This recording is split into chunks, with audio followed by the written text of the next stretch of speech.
까지 해서 예수님께서 가버나움 회당에서 하신 두 번의 설교를 생각을 했습니다. 그리고 이제 그 설교를 하신 후에, 이 설교라고 하기가 좀 그런데요. 주님이 이제 말씀을 가르치시는, 말씀을 선포하시는 사역이 끝난 후에 있는 일이 이제 60절부터인데요. 이때 이제 예수님께서 말씀하시는 대상은 제자들로 이제 바뀝니다. 그러니까 무리에서 시작되었다가 반대하는 유대인들에 대한 설교를 하셨다가 그리고 이제 제자들에 대해서 말씀을 하시는 것이죠.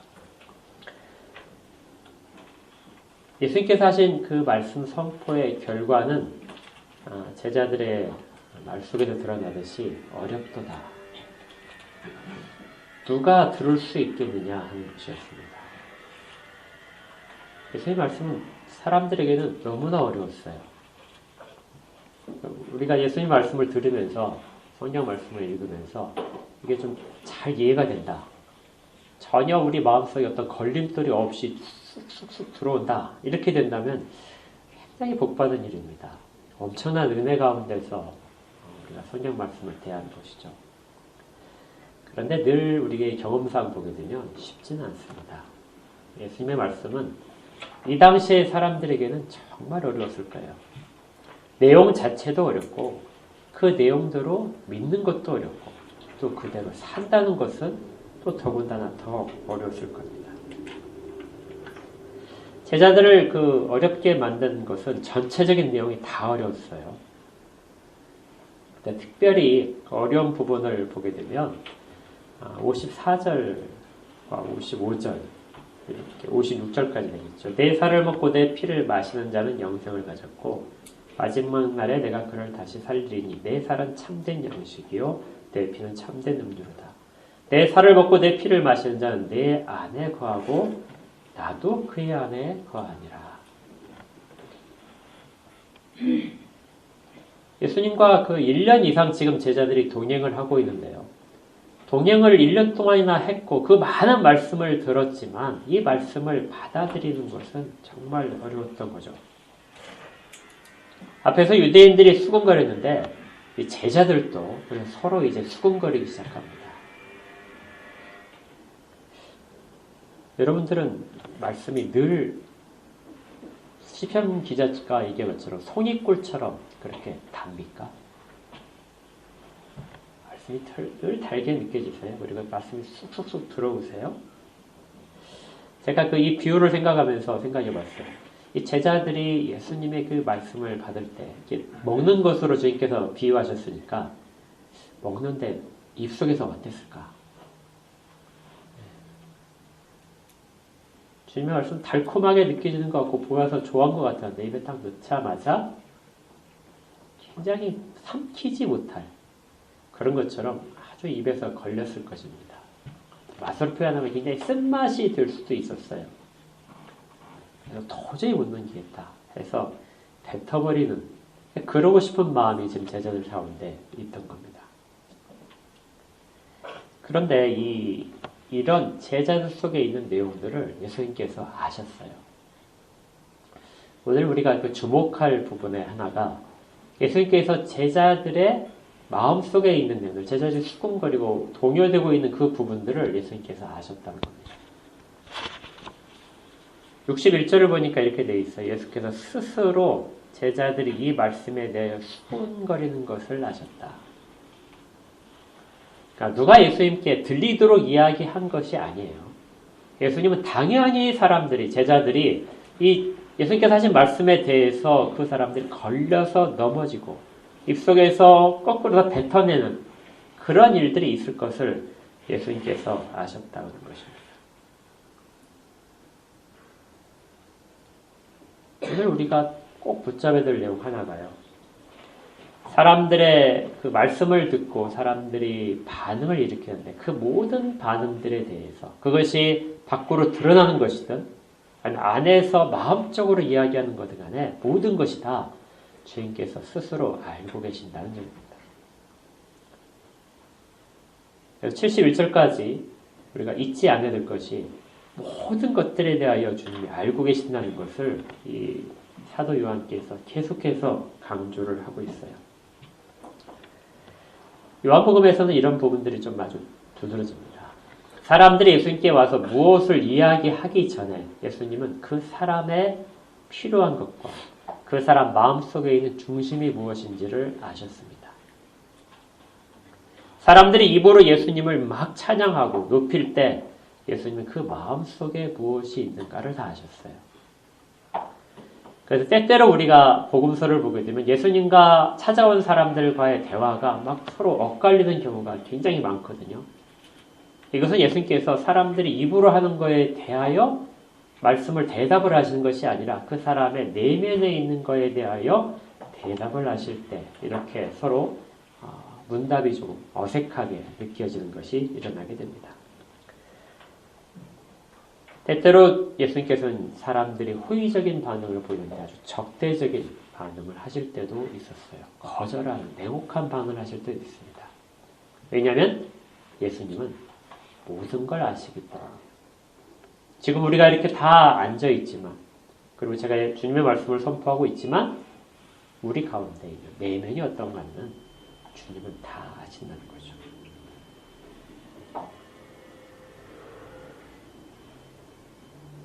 그래서 주님께서 한 가지 말씀을 더 붙여주십니다. 내 말이 너희 중에 다 걸림돌이 두고 있는 걸 내가 안다. 그런데 전혀 믿기지 않을 텐데 62절이에요. 그러면 너희는 인자가 이전에 있던 곳으로 올라가는 것을 본다면 어떻게 하겠느냐. 늘 우리로 하여금 믿게 해주십시오. 우리가 도저히 이해가 안 됩니다 하고 사람들이 얘기할 때 우리에게 믿을 수 있는 표적을 보여주십시오 하고 이야기할 때 다른 공간복음서에서는 요나의 표적을 이야기했습니다. 그래서 요나의 표적. 예수님께서 부활하시면은 너희들이 그때야 비로소 믿게 될 것이다. 그때야 너희 눈으로 살아난 나를 보았을 때 너희들이 내가 한 말들을 믿게 될 것이다 하고 말씀을 기록하고 있어요. 그런데 요한복음에서는 이 부분에서 주님께서는 다른 말씀을 하십니다.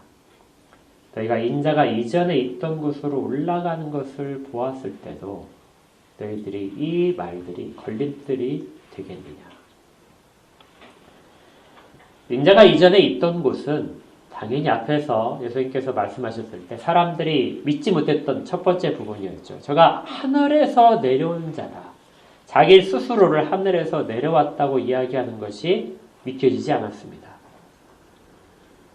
그렇다면 하늘에서 내려온 것이 무엇으로 입증이 됐겠냐? 거기에 대해 주님의 답변이죠. 인자가 이전에 있던 곳으로 올라가는 것. 인자가 이전에 있던 곳이 바로 앞에서 말했던 하늘이었죠. 하늘에서 내려오신 분이라면 하늘로 돌아가실 것이다. 그걸 볼 때 그러면 너희들이 그때는 믿지 않겠느냐. 이걸 우리가 예수님의 승천이라고 합니다. 오늘 오후 예배 때 다룰 내용이 예수님의 승천이라고 하고 이걸 조금 더 어려운 말로 승귀라는 말로 우리가 쓰기도 해요. 승귀란 말은 올라가셨다는 것과 돌아가셨다. 이전에 있던 곳으로 돌아가셨다는 의미를 담아서 승귀라고 이야기하는데 그것이 하늘이기 때문에 그냥 승천이라고 말을 해도 충분합니다. 예수님이 나중에 승천하실 때 그때 비로소 너희들이 믿을 수 있지 않겠느냐 하시는 것이죠. 그때도 그것을 보고 나서도 과연 내 말이 어렵다고 말을 할 수 있겠느냐. 실제로 제자들은 예수님께서 부활하시고 승천하신 것을 본 다음에 그들은 예수님께서 말씀하신 것들을 믿기 시작했습니다. 그러니까 우리가 꼭 기억해야 돼요. 예수님께서 이 땅 가운데 공생의 기간 동안에 하시는 모든 일들을 제자들이 다 알고 따랐던 것은 절대 아닙니다. 어떤 부분은 전혀 이해가 안 되고 전혀 믿기지 않은 부분들이 많았어요. 그리고 그것들은 자연스럽게 주님이 하시는 사역 속에서 시간이 지나서 해결될 수밖에 없습니다. 요한복음 2장 22절에 이런 구절이 있었어요. 죽은 자 가운데서 살아나신 후에야 제자들이 이 말씀하신 것을 기억하고 성경과 예수께서 하신 말씀을 믿었더라.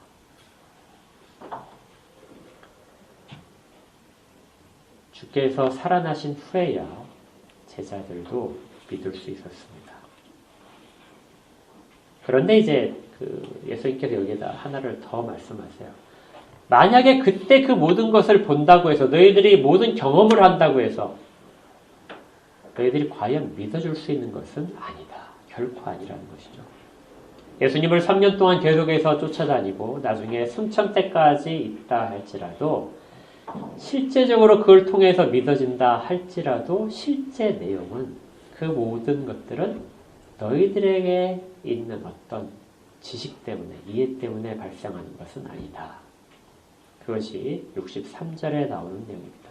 오늘의 가장 핵심적인 구절인데요. 이 구절을 꼭 이해하시기 바랍니다. 살리는 것은 영이니 육은 무익하니라. 내가 너에게 이른 말은 영이요 생명이라. 우리 같이 한번 읽어볼까요? 시작.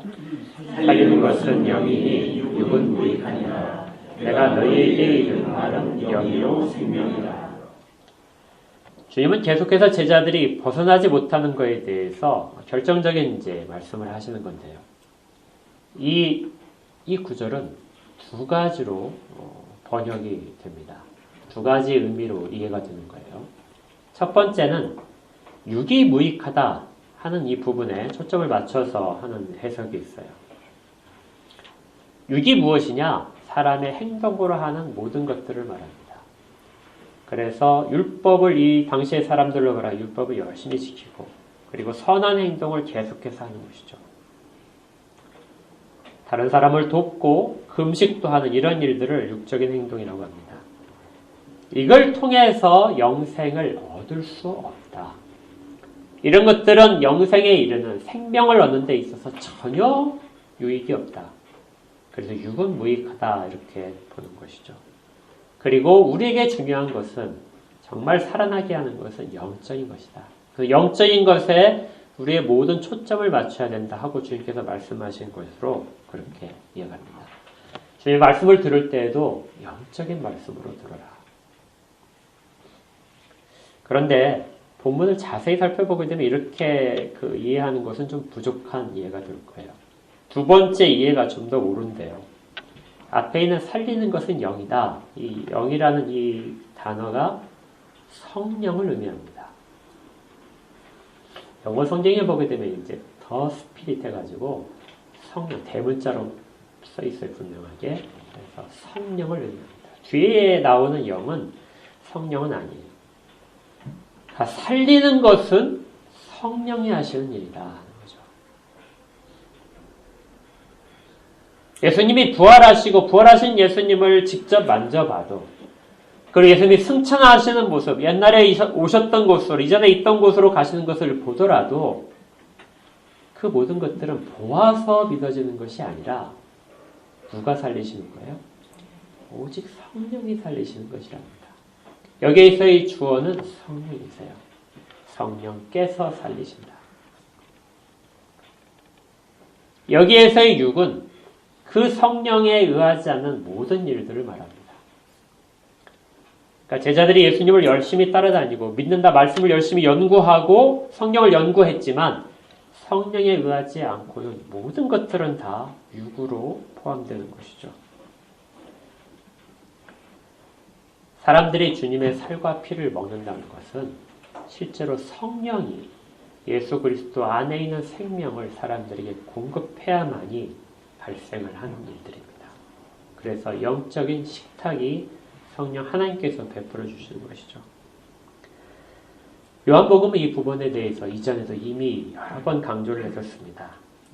요한복음 3장 5절에 이렇게 되어 있었어요. 예수께서 대답하시되 진실로 진실로 내게 이르노니 사람이 물과 성령으로 나지 아니하면 하나님 나라에 들어갈 수 없느니라.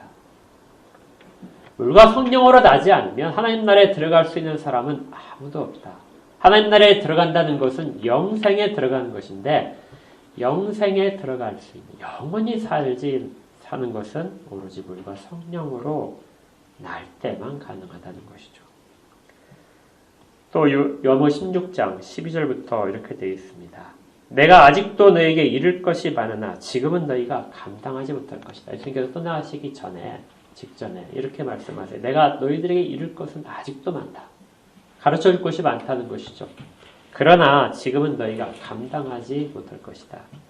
그러나 진리의 성령이 오시면 그가 너희를 모든 진리 가운데로 인도하시리니 그가 스스로 말하지 않고 오직 들은 것을 말하며 장래를 너희에게 알리시리라. 오직 진리의 성령이 오셨을 때야 비로소 내 말들을 너희가 이해할 수 있을 것이고, 그래야 그가 내 영광을 나타내리니 내 것을 가지고 너희에게 알리시겠습니다. 너희가 그리스도의 영광을 그때야 비로소 볼 수 있을 것이다. 모든 지금까지 예수님이 가르치신 내용들은 오직 성령이 그들 가운데 오셔야만, 오직 성령이 그들 가운데 그 모든 지성의 빛을 비추셔야만, 마음을 부드럽게 하셔야만, 의지를 새롭게 하셔야만 영생이 일어나게 된다는 것이죠. 이것을 너희들이 마지막 때까지 믿을 수 있겠느냐 하는 것입니다. 주님이 앞에서 말씀하시는 것처럼 썩어질 것들에 대한 것이 아니라 그 썩어질 것들은 육으로 대표된다는 것이죠. 그리고 그것과 대조되는 것은 오직 성령이 하시는 일입니다. 그런데 여기에서 이 성령이 어떻게 일을 하시는가 이렇게 했을 때 63절 뒷부분에 있는 내용이 내가 너희에게 이른 말은 영이요 생명이다.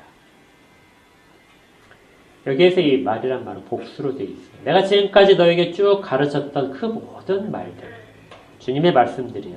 주님의 말씀들 자체가 영을 살리는 것이고, 그리고 생명이라는 것이죠. 여기에서 이제 처음으로 이 말씀이 생명과 연결이 됩니다. 말씀 자체가 생명이다. 그리고 말씀이 너희들을 영원히 살게 한다. 그런데 누가 그것을 적용시키시냐면 성령께서 적용시킨 겁니다. 예수 그리스도께서는 말씀을 전파하시고 그 말씀이 각자 사람의 마음속에서 생명으로 변환되도록 하는 것은 성령님께서, 성령님의 사역이 있어야만 가능하다는 것입니다. 말씀을 통해 성령이 일하시고 말씀과 함께 일하시고 말씀 속에서 일하십니다. 그래서 웨스트민스터 신앙 고백서 10장에서 이 부분을 이렇게 아주 잘 설명을 했어요. 하나님이 생명에 이르도록 예정하신 모든 사람, 오직 이들만을 자신이 정하고 만족하시는 때 자신의 말씀과 성령으로 이들이 본성상 처해 있는 죄와 죽음의 상태로부터 예수 그리스도로 말미암는 은혜와 구원에 이르도록 효과 있게 부르시기를 기뻐하신다. 하나님께서 사람들을 부르실 때 무엇과 무엇을 통해서요? 말씀과 성령으로. 그래서 아까 우리가 읽었던 2장에 있는 말씀은 물과 성령은 웨스트민스터 신앙고백서를 작성한 사람들의 관점에서 보게 되면 말씀과 성령으로 이해할 수 있게 되는 것이죠. 물론 그 구절들은 다르게 여러 개 해석될 수도 있습니다. 그러나 요한복음 6장과 관련 속에서 우리에게 정말 필요한 것, 우리의 구원과 하나님의 은혜가 우리 가운데 임하는 모든 것들은 말씀과 성령을 통해서만 이루어지는 것을 알려주는 것이죠. 그러나 이렇게 주님께서 거듭해서 반복하셔서 가르치셔도 불구하고 64절에 있는 것처럼 그러나 너희 중에 믿지 아니하는 자들은 있느니라. 사람들이 많이 모여 있었어요. 그리고 그 중에 제자라고 하는 사람만 지금 앞에 있습니다. 그런데 너희 중에도, 제자들 중에도 믿지 않는 자들이 있다. 상당히 많다는 거예요.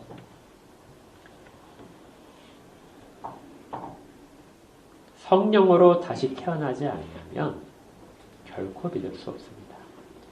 예수님을 많은 사람들이 찾아왔어요. 자기의 어떤 결핍 때문에, 자기가 어떤 몸이 아파서 찾아온 사람이 되게 많았어요. 그리고 예수님이 이 세상을 바꿀 것이라고 생각을 해서 찾아온 사람들도 있었습니다. 예수님이 하시는 일이 자기가 생각하는 가치관과 맞기 때문에 예수님을 쫓아온 사람도 많이 있었어요. 그렇지만 성령이 그 가운데 거하시지 않으면, 성령이 깨닫게 하시지 않으면 어느 누구도 예수 그리스도를 먹을 수 없습니다. 그리고 생명에 이르지 못하는 것이죠. 예수 그리스도의 십자가에 달려 죽으시며 모든 것들을 이루시고 그 모든 공유들을 사람들에게 주시지만 그것을 누리는 사람들은 오직 성령께서 살리시는 사람들 뿐입니다. 이렇게 주님께서 말씀을 통하여 계속해서 사람들에게 말씀하는 것을 통하여 사람들이 믿는 자와 믿지 않는 자들이 구별되기 시작하는 것이죠.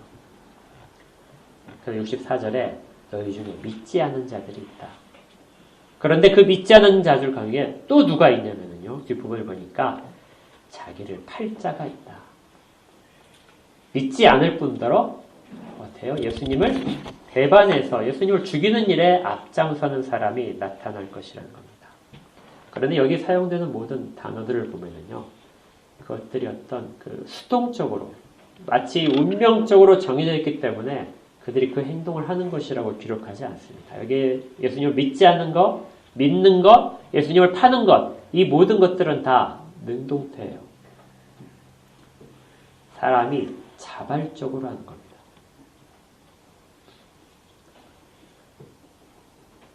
오늘 이 부분에서 조금 어려울 수 있지만요. 여러분들이 잘 기억하셔야 돼요. 사람이 믿는 것도 자발적으로 믿는 겁니다. 사람이 믿지 않는 것도 자기가 자발적으로 선택해서 믿지 않고요. 가룟 사람 유다가 예수님을 파는 것도 자기가 자발적으로 하게 됩니다. 그래서 언제나 이것들은 능동태로 표시가 돼요. 지금 예수께 나온 사람들 모두가 다 자기가 자발적으로 자원해서 원해서 찾아온 사람들이에요. 그리고 주님은 그런 사람들을 다 받아들이시고 그들을 내쫓지 않으십니다. 기억하셔야 돼요. 자발적으로 찾아온 모든 사람들, 예수께 나온 모든 자들을 예수님은 결코 내쫓지 않으십니다. 우리가 앞에서 이 부분들을 찾아봤잖아요. 37절에 아버지께서 내게 주신 자는 다 내게로 올 것이요 내게 오는 자는 내가 결코 내쫓지 않는다. 내게 오는 자는 그 오는 사람의 의지로 찾아오는 겁니다. 그렇게 찾아온 모든 사람들은 내가 결코 내쫓지 않겠다. 그래서 지금 제자라고 하는 사람 중에 믿지 않는 사람들이 많이 있었어요. 그리고 그 중에는 예수님의 팔자도 있습니다. 그런데 예수님이 지금 다 알고 계시는 거예요. 아까 스스로 알고 계셨고 처음부터 알고 계셨습니다. 그런데 그들을 어떻게 하세요? 내쫓지 않으세요. 여러분들 궁금하셨잖아요. 왜 예수님은 가룟 유다가 자기를 팔 것을 아시는데도 불구하고 왜 그를 처음부터 12사도 가운데 세우셨을까? 예수님은 아시는데 그도 내쫓지 않고 계속해서 붙들고 계십니다. 뒷부분에 가서야 우리가 비로소 이제 그 이유를 발견할 수 있을 거예요. 2000년 전에 주님이 그렇게 하셨습니다. 그리고 사람들은 예수님 가운데서 예수님이 주시는 모든 꼴을 먹다가 스스로 떠나게 돼요. 스스로 예수님을 팔게 됩니다. 지금 우리가 이 땅 가운데 교회도 사실은 비슷한 모습을 가져야 돼요. 우리가 이렇게 모여있지만 정말 걸리는 말씀이 될 수 있어요. 우리 가운데 예수를 믿지 않는 사람도 있을 수 있습니다. 내 유익 때문에 예수님을 찾아온 사람도 있고 그 단계에서 땅에 썩어질 것에서 머무르는 사람도 분명히 있을 거예요. 그리고 심지어 나중에 예수님을 배반할 사람도 있을 수 있습니다. 그런데 예수님은 결코 쫓지 않으시는 거예요. 여기 모이는 사람들은 누가 누구지 전혀 모릅니다. 예수님 때도 그랬어요. 예수님은 그걸 밝히지 않으셨어요. 그래서 모든 사람들은 서로가 서로에게 내가 그는 아니겠지 하고 생각을 했을 겁니다. 이 땅에는 모든 교회, 보이는 교회라고 우리가 하죠. 보는 교회에서는 어느 누구도 쫓아낼 수 없습니다. 주께서 그러지 않으시니까요. 끝까지 누군지를 모르면서 서로가 서로를 존중하며 같이 가는 것이죠. 그러면서 우리가 겸손하게 알아야 될 것은 주께서 믿게 하시지 않으면 결코 믿을 수 없다는 것을 알아야 됩니다. 그래서 37절에 우리가 읽었던 부분처럼 거기 두 가지 잘 기억하셔야 돼요. 아버지께서 내게 주시는 자와 내게 오는 자가 구별되는 것이죠. 사람들이 자원해서 오는 사람들은 내게 오는 자입니다. 그런데 그 중에 정말 아버지께서 내게 주시는 자가 있다는 거예요. 그 가운데 일어난 어떤 신비로움 때문에 아버지께서 이끄심을 주셔서 데려오신 자, 그 사람만이 예수님께 실제적으로 오는 것입니다. 그것이 65절에 이렇게 되어 있어요. 또 이르시되 그러므로 전에 너희에게 말하기를 내 아버지께서 오게 하여 주지 아니하시면 누구든지 내게 올 수 없다 하였노라. 정말 신비롭게도 모든 사람이 자기의 선택으로 자기의 자발적인 의지를 가지고 선택해서 왔는데 그런데 그 중에 아버지께서 이끄신 자가 있다는 것이죠. 그 사람만이 예수님께 실제적으로 온 사람이 됩니다. 결국 마지막 날에 주께서 다시 살리시는 사람들은 바로 그 사람들이 될 것입니다. 그 사람들만이 영생의 부활로 나오게 되는 것이죠. 이렇게 예수님께서 말씀을 하시자 66절에 그때부터 그의 제자 중에서 많은 사람이 떠나가고 다시 그와 함께 다니지 아니하더라. 많은 사람들이 지금까지 있었는데요. 그들이 다 떠나갔습니다. 그리고 다시는 예수님을 찾아오지 않았어요.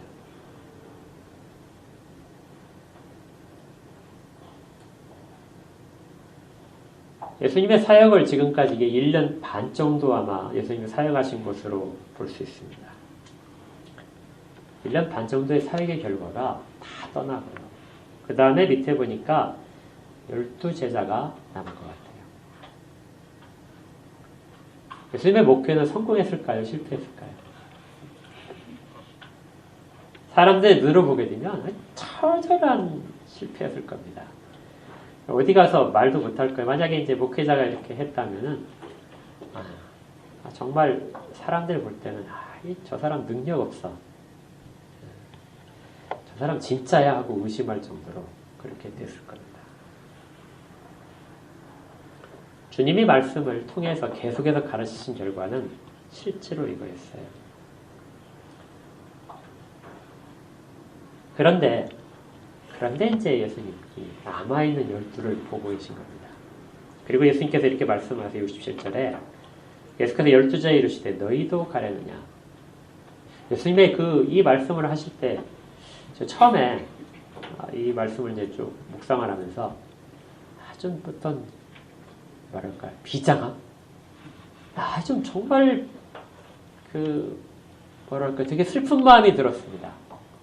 그러면서 갑자기 드는 생각이 여러분들이 12명이 남았다. 갑자기 생각드는 거 없으세요? 그렇죠. 이순신 장군이. 제게는 아직 12척이 남아있습니다. 그거 팍 들었어요. 그때 좀 비장했을 겁니다. 이순신 장군이. 그런 식으로 이렇게 처음에는 들렸는데요. 그런데 묵상을 하다가 뒤에 있는 말씀을 보면서 그렇지 않다는 것을 깨닫게 됩니다. 예수님의 목회는 결코 실패가 아니었어요. 그리고 예수님은 비장함으로 말씀하시는 것도 아닙니다. 뒤에 70절부터 보게 되면 이렇게 돼요. 내가 너희 12를 택하지 아니하니라. 예수님은 12명의 제자를 택하시기 위해서 지금까지 사역을 하셨다는 거예요. 그러니까 수많은 사람들이 예수님께 나오고 수많은 사람들이 같이 먹고 모든 표적을 계속해서 베푸는 걸 보면서 예수님을 환호했는데 실제 예수님의 사역의 지금까지의 목적은 12명을 택하는 것에 있었다는 것이죠. 그래서 우리가 앞에서 봤지만 다른 복음서와는 다르게 오병이어를 먹이시는 장면에서 예수님께서는 빌립에게 질문을 하시고 안드레와 대화를 하십니다. 다른 복음서에 없었어요. 왜냐하면 주님의 초점은 무리를 먹이는 데 있는 것이 아니라 제자가 깨닫는 것에 있었던 거예요. 12명의 모든 초점이 맞춰져 있었습니다. 그리고 그 12명만이 호수를 밤에 건너가면서 풍랑 가운데서 무리를 걸어오시는 예수님을 만나게 하신 것이죠. 이 12명. 그래서 비장함이 아니라 예수님의 사역의 결과물들입니다. 나중에 이 사람들이 비로소 구약에서 이스라엘 백성들을 애굽으로부터 끌어냈던 모세와 같은 역할들을 하게 될 것입니다. 스데반이 사도행전 7장 34절에서 사람들에게 설교를 할 때 이렇게 이야기를 했어요. 하나님께서 모세에게 하셨던 말씀을 인용을 이렇게 합니다. 내 백성이 애굽에서 괴로움 받음을 내가 확실히 보고 탄식하는 소리를 듣고 그들을 구원하려고 내려왔노니 이제 내가 너를 애굽으로 보내리라 하시니라. 예수님께서 이 백성 가운데 죄가 관영한 가운데 죄 속에서 비참한 속에서 살고 있는 사람들을 구하시기 위해서 내려오셨다는 거예요. 내려오셨는데 누구를 보내시냐면 모세를 보내셨던 겁니다. 그것처럼 예수님도 제자들을 파송하시는 것이죠. 그 제자들이 예수님의 사역의 핵심이었던 거죠. 예수님은 나중에 제자들을, 그래서 요한복음에서 제자들을 보내시는 것으로 요한복음이 끝나게 되는 겁니다.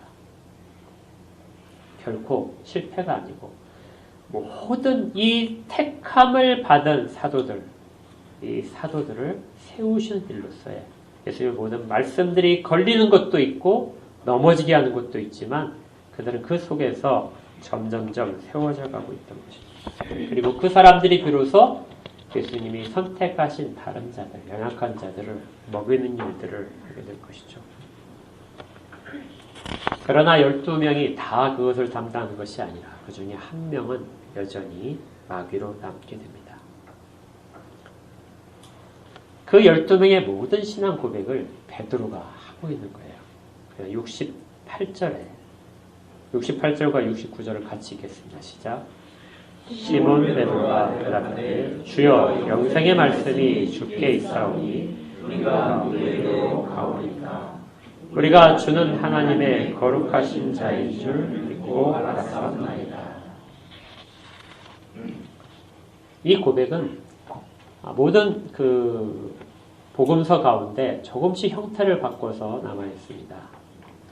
요한복음에서는 우리가 잘 아는 주는 그리스도시요 살아계신 하나님의 아들이십니다 하는 그 유명한 고백을 요한복음에서는 담고 있지 않아요.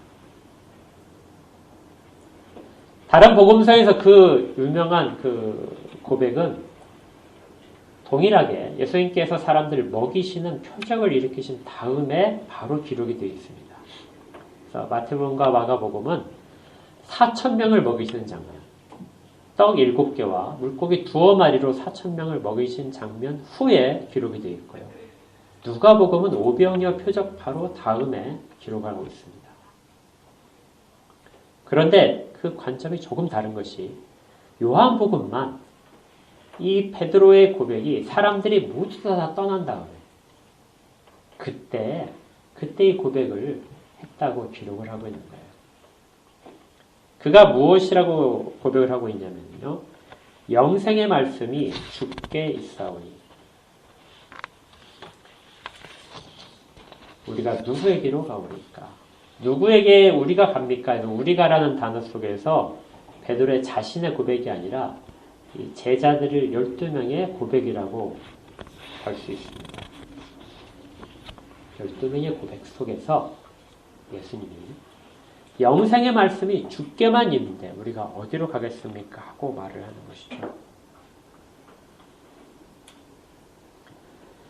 이렇게 볼 때 우리가 살펴보게 되면 예수님께서 많은 표적을 베푸시고 사람들을 먹이시고 수많은 기적을 베푸시고 설명을 하셨지만 그리고 설교를 하셨지만 마지막에 정말 그것들을 다 양분으로 해서 꽃피우는 것. 겉으로 볼 때는 초토화됐어요. 예수님의 교회가. 초토화됐는데 그 초토화된 그 폐허 속에서 꽃이 하나 이렇게 피는 겁니다. 그 꽃이 핀 것이 뭐냐면 이 베드로의 고백이에요. 영생의 말씀이 여기에 있습니다. 우리가 다른 데로 갈 수가 없습니다. 이걸 꽃피우기 위해서 예수님은 그 모든 사역을 하셨던 거예요. 그리고 이어서 말한 우리가 주는 하나님의 거룩하신 자인 줄 믿고 알았습니다. 알았다보다 뭐가 먼저 와요? 믿었다가 먼저 옵니다. 우리가 믿었습니다. 그리고 알았습니다. 하나님의 거룩한 자라는 표현은 누가복음의 표현으로 말하면 하나님의 그리스도이십니다 하고 고백한 거예요. 우리가 정말 예수님이 하나님의 아들이심을 이제 믿게 되었습니다. 믿고 나자 이제는 알게 되었습니다. 그래서 예수님의 모든 말씀이 우리에게 정말 생명을 주는 것을, 우리를 살아나게 하는 그 생명의 말씀인 것을 우리가 알게 되었다는 것이죠. 우리가 예수님을 믿는다, 그리고 예수님을 따른다, 예수님을 영화롭게 한다, 이 모든 표현들 속에서 착각을 하는 것이 예수님을 화려하게 옷을 입혀드리고 예수님께 대한 온갖 찬사를 다 퍼부어대는 것, 그것이 아니라 예수님의 입에서 나오시는 모든 말씀이 그것밖에 영생이 없다. 그래서 그것을 떠나지 못하는 것이 됩니다. 주께서 원하시는 것은 바로 이 믿음이었어요. 그렇지만 이것이 믿겨지지 않는 사람들은 결국은 예수님을 떠나게 됩니다. 자기의 필요성을 찾아온 사람들도 예수님을 떠나고요. 병이 낫기를 원해서 찾아왔다는 사람들도 예수님을 떠나고, 성공하기 위해서 예수님을 찾아왔던, 어떤 사람들과 만나기 위해서 예수님을 찾아왔던 모든 사람들도 떠나게 됩니다. 오로지 남는 사람은 영생의 말씀을 붙잡고 있는 사람, 그 사람들만이 남게 되는 것이죠. 그럼에도 불구하고 여전히 아직도 한 사람이 남아있습니다. 이 중에 한 사람은 마귀니라. 이 가룟 유다가 마귀가 변신해서 있는 게 아니에요. 그는 태생이 마귀가 아닙니다. 그는 사람이에요. 사람인데 자기가 옳다고 하는 일을 하는 사람입니다. 철저하게 자기가 옳은 일을 계속해서 붙잡고 있던 사람이죠. 그는 자기의 가치관으로 절대 진리를 바꾸고자 하는 사람입니다. 예수님이 아무리 가르치셔도 그에게는 전혀 변화가 없어요. 눈을 겉으로 볼 때에는 그는 굉장히 신실한 사람처럼 보였을 겁니다. 가룟 유다에서 우리가 좀 오해하는 부분이 있는데요. 가룟 유다는 굉장히 우리가 거부감이 많이 들죠.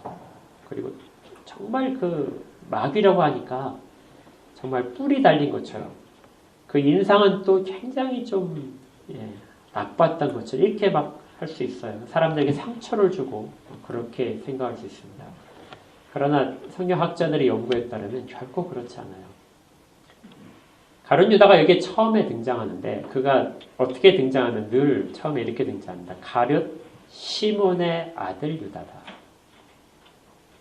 앞에서 가룟이라는 것은 그의 출신지예요.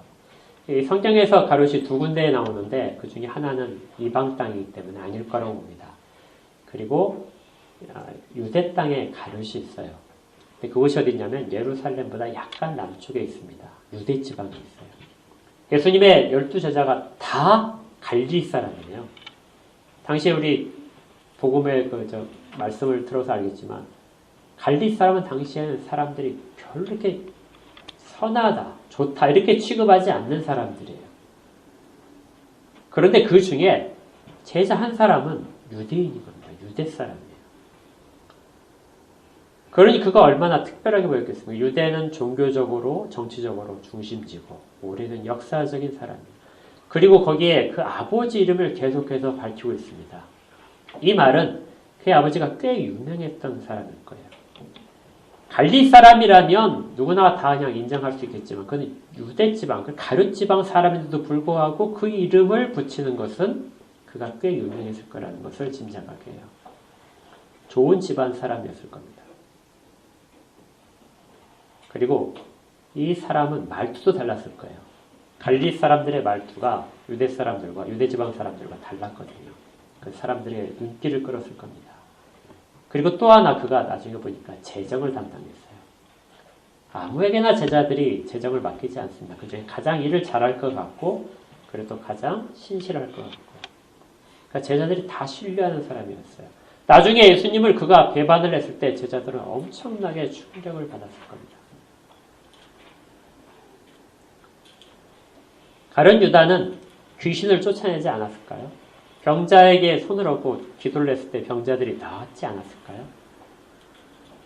예수님이 제자들을 둘씩 짝을 지어서 70인을 보내실 때 가룟 유다도 그 가운데 있었습니다. 그리고 그도 그 사역을 했어요. 어디 하나 빠진 부분이 있습니까? 전혀 없어요. 그런데 그가 예수를 팔자가 되는 겁니다. 처음부터 그에게는 자기의 가치관 속에서 전혀 예수님이 들어갈 자리를 내주지 않은 것이죠. 그리고 끝내 그는 예수를 팔게 됩니다. 그도 예수님의 작정하신 일을 시행하시기 위하여 선택한 사람입니다. 어떤 사람들은 예수님을 드러내고 예수님께 영광을 돌리기 위하여 선택을 받고 어떤 사람은 예수님이 작정하신 일 속에서 정말 부정적인 일을 담당하기 위하여 정말 거친 표현이지만 그도 선택받는 것이죠. 그래서 이것을 우리 신앙 선배들이 구별을 하기를 하나님의 영광스러운 은혜를 입은 자와 하나님의 영광스러운 공의 속에 져버리는 자가 있다. 이렇게 말을 합니다. 하나님의 일을 하시기 위하여 사람들을 선택하세요. 그리고 그 중에 정말 감사하게도 베드로의 고백처럼 하나님의 영광 속에서 은혜로만 예수님께 나아가는 자가 있다는 것이죠. 이 땅의 하나님의 나라는 보이는 것에 있지 않습니다. 예수님께 많은 사람들이 나왔을 때, 사람들이 많았을 때 하나님 나라가 그들 가운데 그렇게 커지고 사람들이 떠나가자 하나님 나라가 줄어든 게 아니에요. 이 땅 가운데 있는 사람들의 무리는 언제나 보이는 교회를 형성을 합니다. 그런데 정말 예수님께서 집중하고 계시는, 예수님께서 전혀 놓치고 있지 않는 아버지께서 이끌어서 온 사람들이 바로 보이지 않는 교회를 구성하고 있는 성도입니다. 그들은 숫자가 전혀 중요하지 않아요. 그들만이 이 땅 가운데 하나님 나라를 이루고 있는 것이죠. 우리가 늘 이것을 기억을 했으면 좋겠습니다. 모든 것들은 하나님이 다 알고 계세요. 그런데 하나님은 이 땅에 있는 모든 사람들이 자기에게 오는 사람들을 어느 누구도 내쫓지 않으십니다. 동일하게 같은 것들을 먹이세요.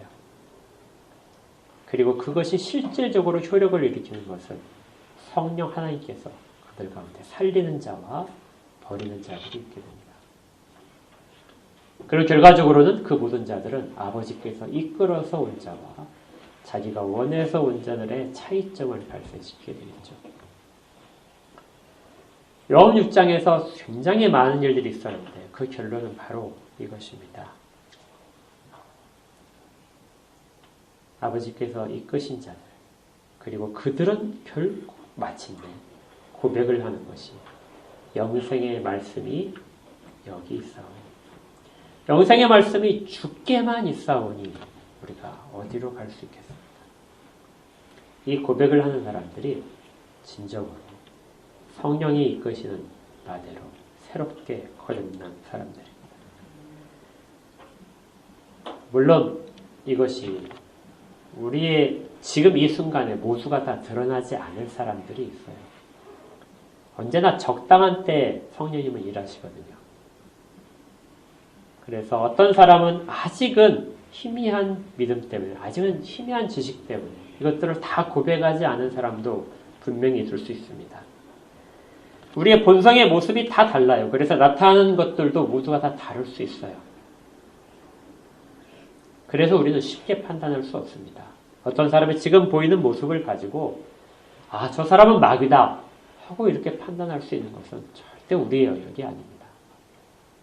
우리는 끝까지 모든 사람들이, 제자들이 그랬듯이 모든 사람들이 끝까지 같이 갈 거라고 생각을 하면서 교제를 하고 서로를 권면하고 같이 나누는 거예요. 이것은 오직 마지막에 갈리는 것은 오직 하나님께만 달려있습니다. 그때까지는 같이 가는 거죠. 다 갈 수 있다면 지금 보이는 교회가 보이지 않는 교회와 동일한 것이죠. 우리가 정말 바라는 것은 그겁니다. 우리가 끝까지 다 같이 가기를. 우리 스스로에게 그래서 이 말씀은 돌아보게 만들어요. 우리가 과연 그 중에 한 사람인가? 혹시 내가 가룟 유다처럼 그 나중에 배반한 그 사람은 아닐까? 그런데 그렇게 스스로에게 물어보는 사람은 거의 다 이미 성령을 받은 사람들입니다. 그리고 더 확실하게 한다면 베드로의 이 고백을 하는 사람들은 거의 구원받은 사람들이에요. 무슨 고백이요? 영생의 말씀이 주께만 있습니다. 주께서 말씀하시는 모든 것들이 다 영생을 얻게 하십니다. 그래서 내가 그것을 떠나지 않고 자발적으로 머물러 있습니다. 우리가 이것을 고백할 수 있다면 정말 우리는 예수님께서 그 모든 사역을 통해서 선택하시고 세우신 고백하게 한 그 12명 가운데 실제로 우리도 그런 같은 일들, 같은 자리에 서 있는 사람입니다. 우리 모두가 다 이런 사람들이 되기를 바랍니다. 말씀과 성령으로 거듭난 사람. 그래서 정말 참다운 예수 그리스도 외에는 다른 생명이 없다고 고백하는 사람이 정말 다 되기를 주의 이름으로 축복합니다. 이것만이 진리입니다. 같이 기도하겠습니다. 하나님 아버지, 우리가 여러 가지 모습으로 주님 앞에 섭니다. 그러나 정말 마지막까지 주님께서 살리시는 사람들은 아버지께서 이끄시고 성령께서 살리시고 그래서 주께서 주시는 모든 것들을 받아먹고 예수 그리스도 안에 거하는 자만이 가능한 것을 압니다. 이 말씀이 2000년 전에도 걸림돌이 사람들에게 되었듯이 지금도 우리에게 걸림돌이 되기도 합니다. 그러나 우리의 고백이 영생의 말씀이 주께만 있다고 고백하며 주의 말씀을 떠나지 않고 그리고 이것을 기쁨으로 주를 따르는 자들 가운데는 보장되어 있음을 알게 됩니다. 하나님, 우리를 붙들어 주옵소서. 우리를 주 가운데서 결코 벗어나지 않도록 모든 힘을 공급하여 주옵소서. 생명의 말씀이 주께로부터 나오는 것을 늘 먹고 마시며 체험하도록 하옵소서. 그래서 마침내 마지막 날에 모두 다 예수 그리스도를 살리시는 그 순간에 기쁜 얼굴로 만날 수 있도록 그렇게 도와주옵소서. 예수님 이름으로 기도합니다. 아멘.